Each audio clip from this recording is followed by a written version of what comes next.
ગાંધીનગરમાં રાજ્યના food and drugs વિભાગ દ્વારા મોટી કાર્યવાહી હાથ ધરવામાં આવી છે। ગાંધીનગરથી આ સમાચાર સામે આવી રહ્યા છે। રાજ્યના ફૂડ એન્ડ ડ્રગ્સ વિભાગ દ્વારા મોટી કાર્યવાહી હાથ ધરવામાં આવી છે। એક વર્ષમાં અલગ અલગ જગ્યાએ 265 થી વધુ રેડ કરવામાં આવી છે। 362 ટનથી વધુ અખાદ્ય વસ્તુઓ અને ભેળસેળયુક્ત વસ્તુઓને જપ્ત કરવામાં આવી છે। જપ્ત કરવામાં આવેલ તમામ જથ્થાનો નાશ કરવામાં આવ્યો છે। નાશ કરાયેલ જથ્થાની કિંમત લગભગ 10 કરોડ જેટલી થાય છે।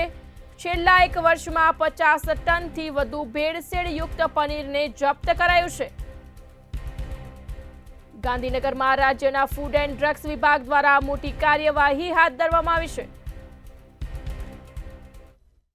શુદ્ધ ખોરાક મળી રહે તેના માટે રાજ્ય સરકાર રાજ્યનું ફૂડ એન્ડ ડિપાર્ટમેન્ટ સતત કામગીરી કરી રહ્યું છે, જેના ભાગરૂપે ગયા વર્ષથી અત્યાર સુધીમાં અમે લગભગ 263 જેટલી અલગ અલગ રેડ કરેલી છે, જેની અંદર દરેક ખાવાની કેટેગરી આવી જાય છે। ઘી હોય, તેલ હોય, મસાલા હોય, માવો હોય, ડ્રાય ફ્રૂટ્સ હોય, પનીર હોય, તો આ બધી વસ્તુઓનું અમે રેન્ડમ ચેકિંગ અને ટેસ્ટિંગ કરતા હોઈએ છીએ।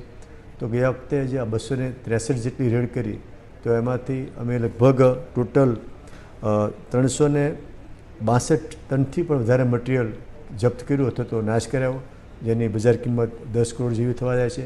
આ બધો સામાન ભેળસેળવાળો હતો, જે લોકો સુધી પહોંચવાનો હતો, એ પહોંચતો અમે અટકાવ્યો છે।